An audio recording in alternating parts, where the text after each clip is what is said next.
वो कोना जहां दिन में भी सन्नाटा पसरा रहता था। लोग उस सड़क से गुजरने से कतराते थे। कहते थे वहां एक बूढ़ी औरत वड़ा पाव बेचती है। उस दुकान का नाम था काया वड़ा पाव ईटिंग पॉइंट। वो रात के 12 बजे तक खुला रहता था। एक 100 साल पुरानी चुड़ैल जिसका असली नाम काया था, उसे गांव वालों ने इंसानों का मांस खाने के जुर्म में जिंदा जला दिया था। उसकी आत्मा उस तवे में कैद हो गई। रात के 12 बजे सुनसान गली में जब कोई भूला भटका इंसान गुजरता है तो उस तवे से खून की बूंदें टपकने लगती है। चुड़ैल का सड़ा गला, डरावना चेहरा, लाल आंखें और झुलसी हुई त्वचा थी। जो भी वहां से निकलता चुड़ैल के वड़ा पाव जरूर खाता, पर जो भी खाता मारा जाता। राकेश और अभी 2 दोस्त जिन्हें डर जैसी चीज में यकीन नहीं था, वहां से बाहर निकलते ही रास्ता बदल चुका था। दोनों जिस गली से आए थे वहां अब घना कोहरा और सुनसान सन्नाटा पसरा हुआ था। सारी लाइट बंद हो गई थी। अभी कुछ सोच नहीं पा रहा था। अबे ये क्या? हम तो इस गली से ही आए थे ना। अचानक कहीं से खून की बूंदें टपकने लगी और पीछे से वही बूढ़ी औरत आती दिखी। ताजा खून, ताजा मांस और भूख, मेरी भूख कभी नहीं मिटती बेटा, अब मैं इसे खाऊंगी। अचानक उसकी शक्ल बदलने लगी। उसके दांत बड़े बड़े, आंखें चमकने लगी और नाखून खंजर जैसे। धीरे धीरे अब वो एक बूढ़ी चुड़ैल में बदल गई थी। दोनों भागने लगे, पर गली वहीं की वहीं। जितना आगे जा रहे थे इतना ही चुड़ैल के पास आ रहे थे। यह मेरी भूल भुलैया है, इससे कैसे बचोगे? तभी बूढ़ी चुड़ैल ने राकेश की गर्दन पकड़ ली। एक तो गया बेटा, अब मैं किसी को नहीं छोड़ूंगी। और देखते ही देखते राकेश का जिस्म लटकता मांस बन गया। उसकी चमड़ी उतार कर वड़ा पाव के मिश्रण में डाल दी गई। उसके खून से चटनी बना दी गई। नहीं नहीं भगवान, यह क्या से क्या!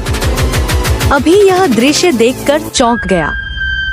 उसकी आंखों के सामने उसका दोस्त मारा गया बुरी तरीके से। अभी अंदर ही अंदर गुस्सा था और रो रहा था, पर वो कुछ नहीं कर सकता था। चुड़ैल ने अभी को भी बंदी बना लिया। राकेश और अभी 2 दोस्त जिन्हें डर जैसी चीज में यकीन नहीं था, एक रात शर्त लगाकर वहां पहुंच गए। अबे क्या बकवास है चुड़ैल और वड़ा पाव। चल देखते हैं, चुड़ैल भी कोई वड़ा पाव बेचती है। हाँ और सुन, अगर डर गया तो अगले हफ्ते की पूरी पार्टी तेरी। अच्छा ठीक है भाई, मेरी तरफ से पार्टी डन। अब पहले देखते हैं कौन डरता है। दोनों लड़खड़ाते कदमों से उस दुकान तक पहुँचे।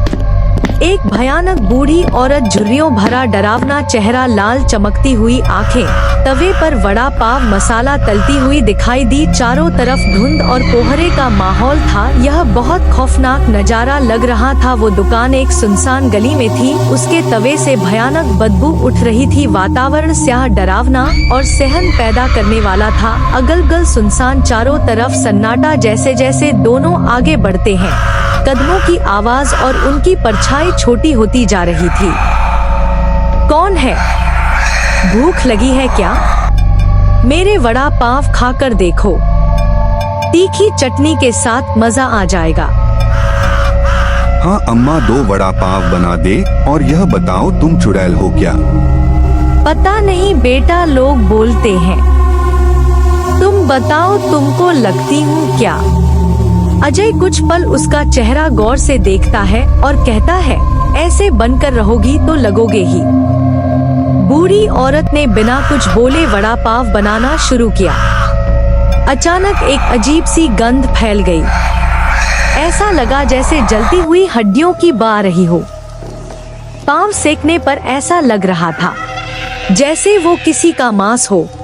अरे यह कैसी बदबू है? खुशबू है बेटा, मजा आएगा खाओगे तो। तुमने वेज पाव खाए होंगे, यह नॉनवेज वड़ा पाव है, इसलिए तुम्हें असहज महक आ रही है। हाँ यार, ऐसा लग रहा है जैसे मांस जल रहा है। शायद ये अम्मा सही कह रही है, मांस का वड़ा पाव अलग महक फैलाता है। चल राकेश, खा लेते हैं, शर्त जो पूरी करनी है। वड़ा पाव आया, बाहर से कुरकुरा और भीतर कुछ अजीब, जैसे खून से सना हो। देखिए लाल चटनी। अबे ये वड़ा अंदर से लाल क्यों है? और चटनी भी अजीब सी बो आ रही है इसमें। ताजा है, खा ले बेटा। अब खाऊंगी और नए वड़ा पाव बनाऊंगी। हाँ, दोनों ने डरते डरते वड़ा पाव खा लिया। अगले ही पल राकेश का पेट दर्द करने लगा और उसने उल्टी कर दी। अबे कुछ गड़बड़ है, अजीब सा लग रहा है और पेट दुख रहा है।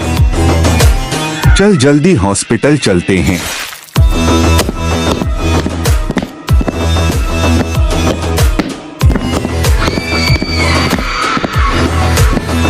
पर अगली सुबह अभी किसी तरह भाग निकला। वो थाने पहुंचा।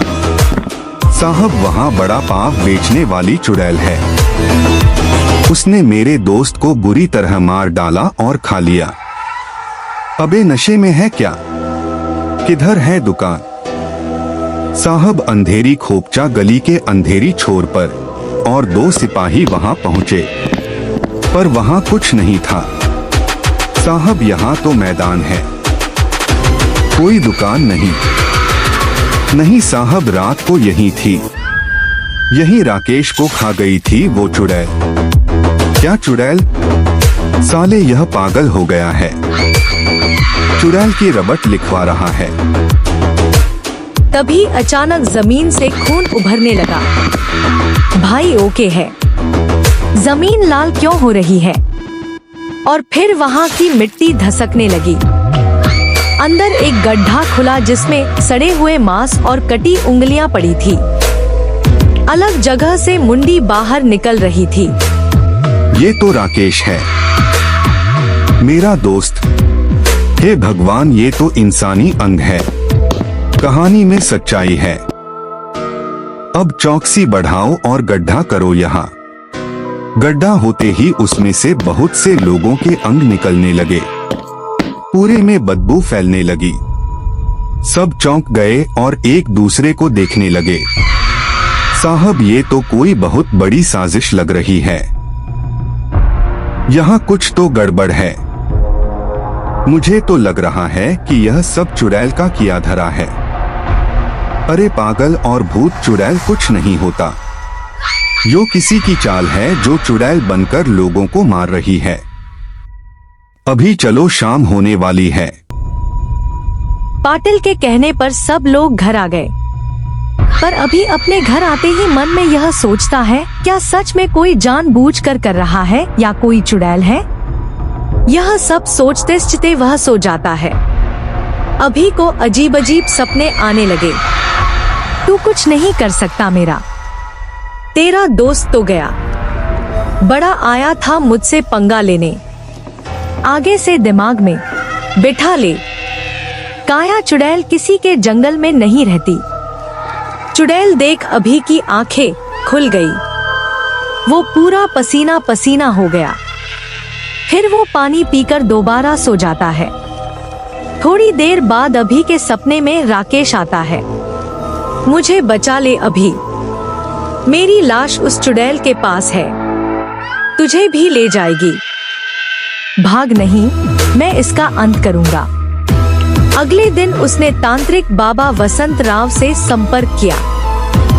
यह कोई मामूली आत्मा नहीं, वड़ा पाव वाली चुड़ैल है काया।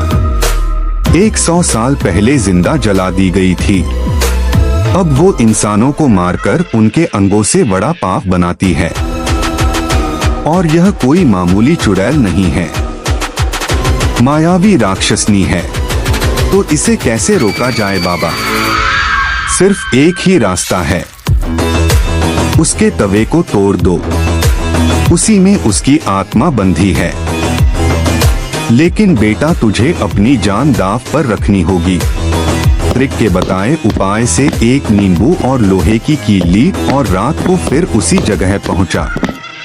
अब वहां सचमुच एक दुकान दिख रही थी, उसी बूढ़ी चुड़ैल के साथ। आ गया बेटा ताजा गोश्त, बहुत देर कर दी, आज तेरा खेल खत्म करूंगा। अभी ने लोहे की कील से तवे पर वार किया। चुड़ैल तड़प उठी, नहीं, तवा नहीं, मेरी आत्मा है। फिर वह आग में जलकर राख बन जाती है। माहौल में भयानक सन्नाटा आ जाता है। गली में पड़े तवे की राख से अब भी धुआं उठ रहा है।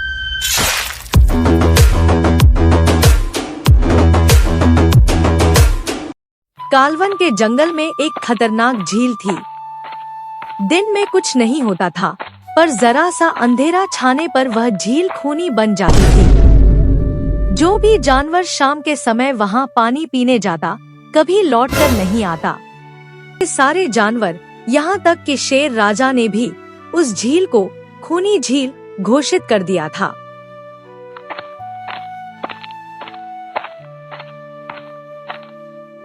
बंदर भाई, कौन हो तुम? पहले तो कभी इस जंगल में नहीं देखा। भाई, अब तक तो मैं शहर के चिड़ियाघर में इंसानों के बीच रहता था। किसी तरह आजाद होकर आया हूँ। क्या यहाँ मेरे रहने के लिए जगह है? हाँ, बिल्कुल।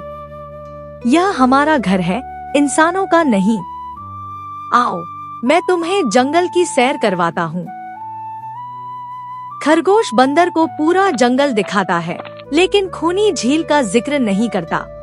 तीसरे दिन शाम को बंदर घूमते घूमते उस खूनी झील के पास पहुंच जाता है। वाह, कितनी सुंदर झील है।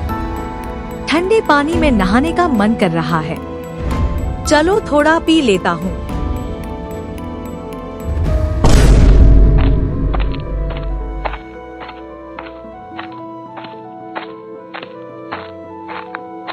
क्या हुआ बंदर भाई, ऐसे घबराए क्यों हो?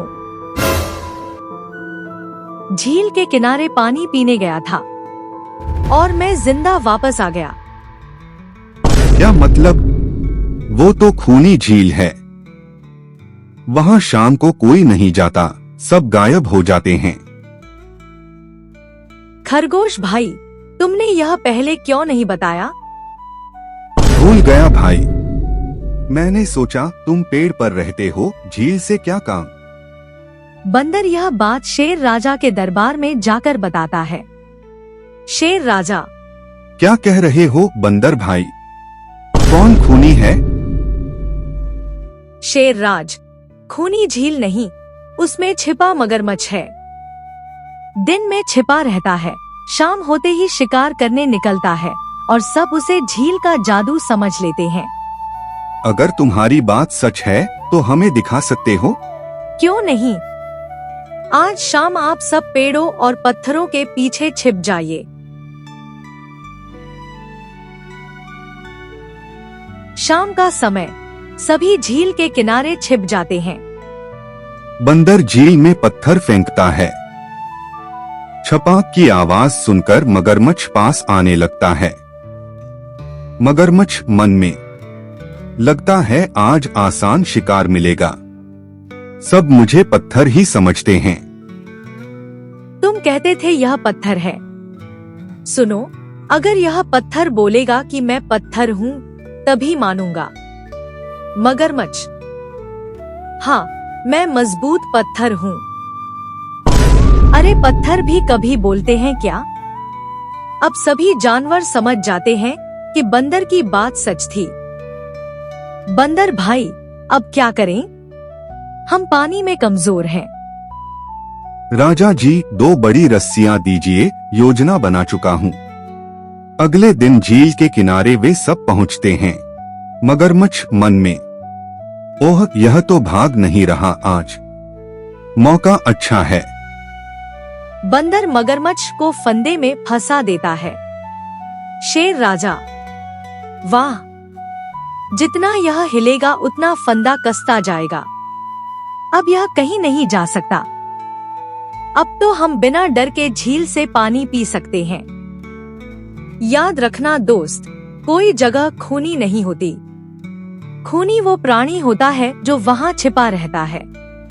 अफवाहें छोड़ने के बजाय उनका समाधान खोजो।